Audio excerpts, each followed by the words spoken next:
Hello दोस्तों, हमारे YouTube channel में आप सभी का स्वागत है। तो दोस्तों, इस वीडियो में हम डिक्सन टेक्नोलॉजीज स्टॉक की फुल एनालिसिस करने वाले हैं। एकदम डिटेल्स में सब कुछ समझने वाले हैं। लाइक कंपनी क्या काम करती है, फंडामेंटल्स कैसे हैं, फाइनेंशियल्स कैसे हैं, बैलेंस शीट कैसी है और साथ ही साथ स्टॉक की टेक्निकल्स के अंदर फिलहाल क्या इंडिकेशन मिल रही है, ये सब कुछ अभी हम एकदम डिटेल्स में डिस्कस करने वाले हैं। तो वीडियो के साथ एंड तक बने रहना। शुरू करते हैं। तो देखो, ये है कंपनी का लोगो एंड लोगो के नीचे स्लोगन दिया हुआ है द ब्रांड बिहाइंड ब्रांड्स। मतलब ब्रांड्स के पीछे जो ब्रांड है वो है ये कंपनी डिक्सन टेक्नोलॉजीज। कैसे, ये चलो समझते हैं एकदम डिटेल्स में। सबसे पहले बिजनेस को समझेंगे। और देखो दोस्तों, अगर आप किसी कंपनी के अंदर इन्वेस्टमेंट करने जा रहे हो तो आप उस कंपनी के अंदर इन्वेस्ट नहीं कर रहे हो, कंपनी के बिजनेस के अंदर इन्वेस्ट कर रहे हो।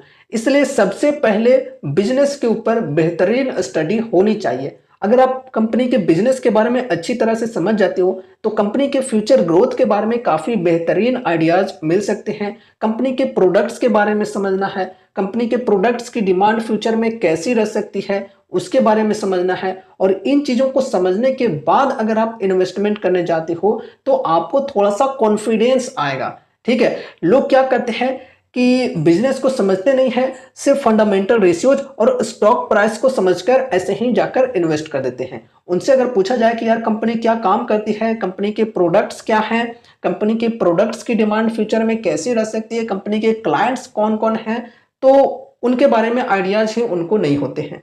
तो इसलिए यार मेरा मानना यह है कि जितना ज्यादा हो सके उतना ज्यादा पहले कंपनी के बिजनेस को समझो एंड उसके बाद ही और जो चीजें हैं जैसे fundamental ratios, profit growth, sales growth, technicals वगैरह, इन सभी चीजों को समझना है। ठीक है, तो चलो बिजनेस को समझते हैं।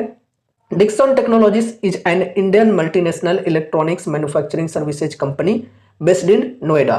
It is a contract manufacturer of televisions, washing machines, smartphones, LED bulbs, buttons, downlighters, and CCTV security systems for companies such as Samsung, Xiaomi, Panasonic, Philips. अब देखो दोस्तों, ये जो कंपनी है ये ईएमएस सेक्टर के अंदर इंडिया की लार्जेस्ट कंपनी है। ईएमएस बोले तो इलेक्ट्रॉनिक मैन्युफैक्चरिंग सर्विसेज। तो देखो, ये कंपनी क्या करती है कि अलग अलग ब्रांड्स के लिए कॉन्ट्रैक्ट बेसिस पे इलेक्ट्रॉनिक्स की मैन्युफैक्चरिंग करने का काम करती है। आसान भाषा में समझो, देखो ये कुछ रिपोर्टेड ब्रांड्स के नाम यहाँ पर दिए हुए हैं like Samsung, Xiaomi, Panasonic, Philips. तो इनके प्रोडक्ट्स के बारे में आपको पता होगा ही।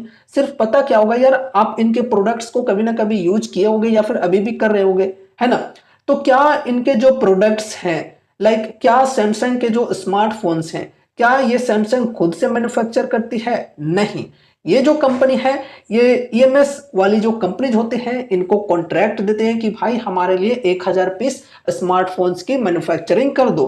फिर वो जो ईएमएस वाली कंपनी होती है वो सैमसंग के लिए स्मार्टफोन्स की मैन्युफैक्चरिंग करेगी। मैन्युफैक्चरिंग तो वो कंपनी करेगी लेकिन वहां पर ब्रांडिंग कर दी जाएगी सैमसंग की। सैमसंग वो प्रोडक्ट को अपने नाम से बेचता है। और इसी प्रकार से यहाँ पर Xiaomi, पैनासोनिक, फिलिप्स, इनके जो भी प्रोडक्ट्स हैं ये प्रोडक्ट्स की मैन्युफैक्चरिंग डिक्सन टेक्नोलॉजीज करती है, लेकिन ब्रांडिंग वहां पर कर दी जाती है इनके नाम की। ठीक है, और ये अपने नाम से प्रोडक्ट्स को बेचते हैं, जबकि मैन्युफैक्चरिंग कौन सी कंपनी करती है? Dixon technologies. ठीक है, तो ये कॉन्ट्रैक्ट देते हैं डिक्सन टेक्नोलॉजीज को कि भाई हमारे लिए वॉशिंग मशीन्स बना दो, हमारे लिए स्मार्टफोन्स बना दो, एलईडी बल्ब्स बना दो, सीसीटीवी कैमरा बना दो। एंड ये कॉन्ट्रैक्ट बेसिस पे उन प्रोडक्ट्स की मैन्युफैक्चरिंग करती है। ठीक है, अब देखो ऐसा नहीं है कि इनके क्लाइंट सिर्फ यही कंपनीज हैं like Samsung, Xiaomi, Panasonic and Philips. देखो क्लाइंट्स की बात करें तो 60 प्लस जो ब्रांड्स हैं वो इनके क्लाइंट्स हैं। एंड यहां पर देखो एक चीज छूट गया है, लैपटॉप का सेगमेंट। ठीक है, देखो ये जो कंपनी है ये लैपटॉप्स की भी मैन्युफैक्चरिंग करती है। इंडिया के अंदर जो पॉपुलर ब्रांड्स हैं लैपटॉप के सेगमेंट में, ये कुछ ब्रांड्स हैं HP, Lenovo, Acer and Asus. तो ये ब्रांड्स के लिए भी जो लैपटॉप्स होती है वो डिक्सन टेक्नोलॉजीज मैन्युफैक्चरिंग करने का काम करती है। ठीक है, एंड यहाँ पर अगर हम लैपटॉप के प्रोडक्शन कैपेसिटी की बात करें तो देखो यहाँ पर फिलहाल Dixon's new facility in Chennai India will have a capacity to produce 2 million laptops annually. तो ये है प्रोडक्शन की कैपेसिटी।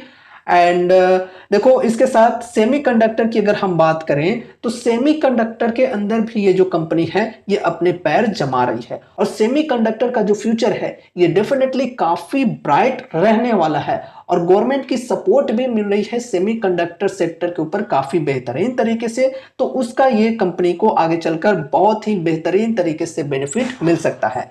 अब देखो सेमीकंडक्टर की फ्यूचर ब्राइट है तो इसका मतलब ये नहीं कि इन प्रोडक्ट्स की फ्यूचर ब्राइट नहीं है। ये जो लैपटॉप वगैरह है क्या इनकी डिमांड फ्यूचर में नहीं रह सकती है? बिल्कुल रह सकती है। क्या यहाँ पर ये जो स्मार्टफोन्स हैं, सीसीटीवी हैं, या फिर वॉशिंग मशीन, एलईडी टीवी, इनकी डिमांड फ्यूचर में नहीं रह सकती है? डेफिनेटली रह सकती है। ठीक है, तो ऐसे में कंपनी को आगे चलकर बेहतरीन तरीके से फायदे हो सकते हैं। डिमांड बेसिकली इनकी रहने वाली है ही। ठीक है, एंड देखो मैं आपको बताना चाहूंगा कि ये जो कंपनी है ये एमएस सेक्टर के अंदर इंडिया की लार्जेस्ट कंपनी तो है ही, साथ ही साथ एलईडी टीवी मैन्युफैक्चरर की अगर हम बात करें तो एलईडी टीवी मैन्युफैक्चरिंग में भी ये जो कंपनी है ये लार्जेस्ट कंपनी है, सबसे बड़ी कंपनी है। ठीक है, अब चलो यहां पर हम रेवेन्यू स्प्लिट को डिस्कस करते हैं जो कि 9 मंथ FY24 के अकॉर्डिंग है। तो यहाँ पर देखो कंज्यूमर इलेक्ट्रॉनिक से इनकी रेवेन्यू आती है 25% की, लाइटिंग प्रोडक्ट से 12% की, होम अप्लायंसेस से 7% की, मोबाइल एंड ईएमएस से 60% की। मेजर रेवेन्यू इनकी इसी सेगमेंट से आती है। सिक्योरिटी सिस्टम से ओनली 3% की। ठीक है, तो यह है रेवेन्यू स्प्लिट। एंड उसके बाद R&D को डिस्कस करते हैं। तो देखो यहाँ पर बताई जा रही है 3 R&D centre in India and China. तो 3 R&D सेंटर हैं इनके, इंडिया और चाइना दोनों जगह पे हैं। ठीक है, एंड उसके बाद प्रोडक्शन कैपेसिटी को डिस्कस करते हैं। लैपटॉप के अंदर तो आपने देखा प्रोडक्शन कैपेसिटी, अब यहाँ पर और भी जो इनके प्रोडक्ट्स हैं उनके प्रोडक्शन कैपेसिटी को समझते हैं। तो देखो मोबाइल फोन, देखो मोबाइल फोन से इनकी मेजर रेवेन्यू आती है ना, जैसे कि अभी हमने डिस्कस भी किया रेवेन्यू स्प्लिट के अंदर मोबाइल एंड ईएमएस के अंदर। ठीक है, तो बहुत ही बेहतरीन रेवेन्यू आती है इनकी इस सेक्टर से अप्रोक्सीमेटली 60% की। तो देखो मोबाइल फोन के अंदर 30 million smartphones and 50 million feature phones across 4 plants in Noida. तो देखो यहाँ पर यह है इनकी production capacity, 30 million smartphones and 50 million feature phones across 4 plants. ठीक है, 4 प्लांट्स के द्वारा ये प्रोडक्शन कैपेसिटी है इन नोएडा में। ठीक है, इन 9 month FY24 company manufactured 11 million smartphones and 26 million feature phones. तो 9 मंथ FY24 में ये जो कंपनी है ये 11 मिलियन स्मार्टफोन्स की मैन्युफैक्चरिंग की है और 26 मिलियन फीचर फोन्स की मैन्युफैक्चरिंग की है। ठीक है, आगे बढ़ते हैं, मैन्युफैक्चरिंग फैसिलिटीज को डिस्कस करते हैं अब। ठीक है, तो यहां पर देखो headquartered in Noida, DTIL has around 22 manufacturing facilities. तो 22 मैन्युफैक्चरिंग फैसिलिटीज हैं इनके across Noida, Dehradun, Ludhiana and Chittoor. And उसके बाद आगे बढ़ते हैं, इन Feb 24 company launched a new factory eight Dehradun for manufacturing washing machines with a capacity of 24 lakh per annum. तो Feb 24 में कंपनी ने एक न्यू फैक्ट्री भी लॉन्च की है देहरादून के अंदर वॉशिंग मशीन्स की मैन्युफैक्चरिंग के लिए, और जिसकी प्रोडक्शन कैपेसिटी है 24 लाख वॉशिंग मशीन्स हर साल। ठीक है, पर एनम। आगे बढ़ते हैं, अप्रूवल अंडर PLI स्कीम। तो दोस्तों देखो इस सेक्टर को गवर्नमेंट का भी सपोर्ट काफी बेहतरीन तरीके से मिल रहा है। देखो गवर्नमेंट के द्वारा PLI स्कीम जो चलाई गई है उस स्कीम का फायदा भी मिल रहा है कंपनी को बहुत ही बेहतरीन तरीके से। In the last few years the company and it's subsidiaries have received approvals under the PLI scheme for 5 segments: mobile phones, lighting, telecom and networking products, inverter, controller boards for air conditioners and IT hardware. तो ये कुछ products के लिए PLI scheme का भी फायदा मिला है गवर्नमेंट के द्वारा कंपनी को, काफी अच्छी बात है। एंड उसके बाद यहाँ पर देखो आगे कुछ चीजें बताई जा रही है यहाँ पर क्लाइंट से रिलेटेड। ठीक है, इनके क्लाइंट्स कौन कौन सी कंपनीज हैं ये अब हम समझेंगे। Dixon technologies and Indian electronics manufacturing services यानी कि EMC company has many customers including. यहाँ पर देखो जो कस्टमर्स हैं इसका मतलब ये नहीं कि सिर्फ यही कस्टमर्स हैं, इनके अलावे और भी कस्टमर्स हैं इनके यानी कि क्लाइंट्स। तो जैसा कि हमने बोला 60+ इनके क्लाइंट्स हैं, ये ध्यान में रखकर चलना, ठीक है। तो ऐसा नहीं है कि जो यहाँ पर मेंशन है सिर्फ यही क्लाइंट्स हैं इनके। कंज्यूमर इलेक्ट्रॉनिक्स के अंदर बात करें तो देखो कौन कौन से कंपनीज इनके क्लाइंट्स हैं, Xiaomi, Samsung, Hisense, VU, Nokia, Panasonic, TCL, Lloyd, Flipkart and Philips. तो ये है कंज्यूमर इलेक्ट्रॉनिक्स के अंदर क्लाइंट्स। फिर लाइटिंग प्रोडक्ट्स के अंदर signify, Panasonic, Wipro, Bajaj, Syska, Orient, Polycab, luminous and Crompton. तो इनके प्रोडक्ट्स आपने यूज किए होंगे ना कभी तो यूज किए होंगे भाई साहब, मुझे पूरा विश्वास है। एंड इनके प्रोडक्ट्स की मैन्युफैक्चरिंग कौन सी कंपनी करती है, डिक्सन टेक्नोलॉजीज। एंड उसके बाद नेक्स्ट सेगमेंट है होम अप्लायंसेज। तो होम अप्लायंसेज के अंदर देखो ये हैं clients, Samsung, Bose, Godrej, Voltas वेको, Panasonic, Lloyd, Flipkart, Haier and Reliance. तो ये हैं क्लाइंट्स यहाँ पर। एंड उसके बाद आईटी हार्डवेयर के अंदर एसर सिर्फ मेंशन्ड है, लेकिन इसके अलावा HP, लेनोवो, ये सब कंपनीज भी हैं। फिर यहाँ पर मेडिकल इलेक्ट्रॉनिक्स के अंदर मोलवियो, ये भी कंपनी है, ठीक है। तो देखो काफी सारे अलग अलग प्रकार के जो प्रोडक्ट्स होते हैं वो ये कंपनी मैन्युफैक्चर करती है कॉन्ट्रैक्ट बेसिस पे। अब देखो दोस्तों यहाँ पर एलईडी के सेगमेंट में एक और कंपनी मैं अलग से मेंशन करके चलना चाहूंगा, RR केबल, ठीक है।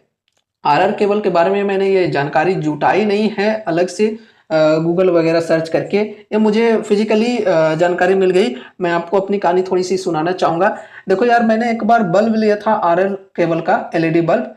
तो मैं उस डब्बे को बस सिंपली देख रहा था और देखते देखते मेरा ध्यान गया, एक चीज़ लिखा हुआ था वहाँ पर, marketed bye RR cable limited.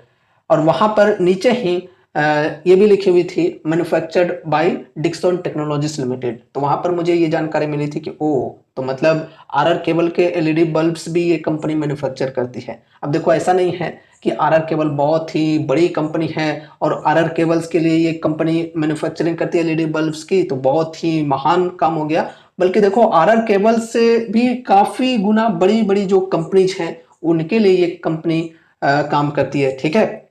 बस मैंने थोड़ी सी ये इन्फॉर्मेशन आपके साथ शेयर किए हैं। चलते फिरते जहाँ से भी ज्ञान मिले भाई ज्ञान ले लिया करो, है ना। कोई भी प्रोडक्ट यूज कर रहे हो तो प्रोडक्ट के अंदर जो भी जानकारियां दी हुई होती हैं प्रोडक्ट के पैकेजेस के ऊपर, उससे कुछ ना कुछ जानकारियां जुटाते रहो, काफ़ी मज़ा आएगा ऐसे में, ठीक है। और वो जो जानकारी आपको मिलती है ना वो आपको लंबे समय तक याद रहता है।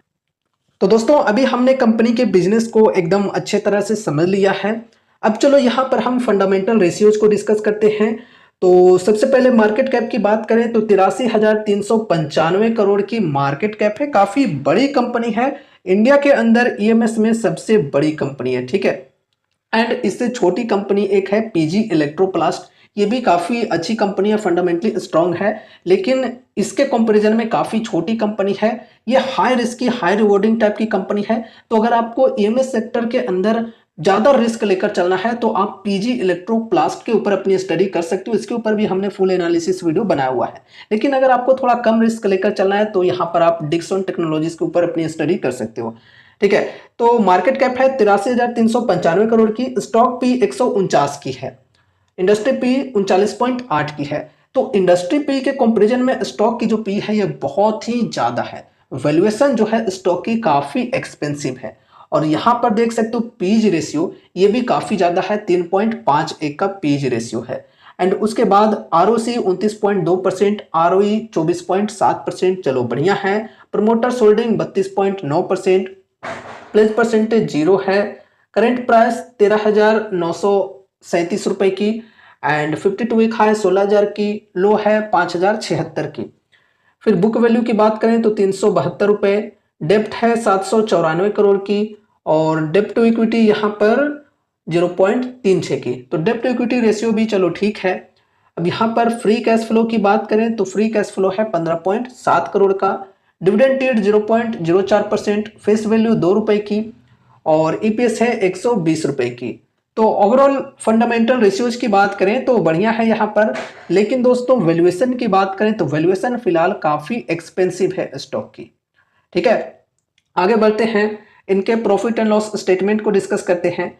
अब देखो दोस्तों, इनके प्रॉफिट एंड लॉस स्टेटमेंट के अंदर मुझे जो सबसे बढ़िया चीज लगा वो है इनके सेल्स। ठीक है, सेल्स के अंदर 2013 से अगर आप लोग देखोगे अभी तक तो कहीं भी डिप देखने को नहीं मिल रही है। देख सकते हो यहाँ पर 2013 से 767 करोड़, फिर 1094, 1201, 1389, 2457, 2842, 2984, 4400, 6448, 10,697, 12,192, फिर 17,691 और फिर टीटीएम में 27,590। कहीं भी डिप नहीं आई है इनके सेल्स के अंदर, बहुत ही बढ़िया। अब यहाँ पर हम नेट प्रॉफिट को डिस्कस करते हैं, तो नेट प्रॉफिट के अंदर भी उसी प्रकार से हमें कंसिस्टेंसी देखने को मिल रही है। ठीक है, यहाँ पर देखो 3 करोड़, 14 करोड़, थोड़ा सा यहाँ पर कम हुआ है, मानकर चलो लगभग इक्वल ही रहा है। ठीक है, उसके बाद यहाँ पर 43 करोड़, फिर 48, 61, 63, 120, 160, 190, 255, 375 और फिर 746। देख सकते हो सेल्स एंड प्रॉफिट के अंदर काफी बेहतरीन कंसिस्टेंसी है भाई। 2013 से अभी तक की बात करें तो बहुत ही बढ़िया है। एंड उसके बाद यहाँ पर हम compounded sales growth and profit growth की बात करें तो यहाँ पर जो परसेंटेज है पर्सनली मुझे तो यार काफी पसंद आता है। ठीक है यार, इतनी बड़ी कंपनी है लेकिन फिर भी इस प्रकार की ग्रोथ है तो यार काबिले तारीफ है। यहाँ पर जैसा कि आप लोग देख सकते हो डबल डिजिट के साथ ग्रोथ है और बढ़िया परसेंटेज में है। पास्ट 10 ईयर्स में 32% की सेल्स ग्रोथ रही है, पास्ट 5 ईयर्स में 43%, 3 ईयर्स में 40% और टीटीएम में 102% कंपाउंडेड सेल्स ग्रोथ। फिर यहाँ पर हम कंपाउंडेड प्रॉफिट ग्रोथ की बात करें तो यहाँ पर भी डबल डिजिट के साथ है और बढ़िया परसेंटेज में है। पास्ट 10 ईयर्स में 39%, 5 ईयर्स 42%, 3 ईयर्स 32% और टीटीएम 83%, बहुत ही बढ़िया। अब यहाँ पर हम आगे बढ़ते हैं, स्टॉक प्राइस सीएजीआर को डिस्कस करते हैं। तो देख सकते हो यहाँ पर सीएजीआर की भी जो परसेंटेज है ये बढ़िया है, मतलब इन्वेस्टर्स को किस प्रकार से रिटर्न्स मिले हैं वो यहाँ से आप समझ सकते हो।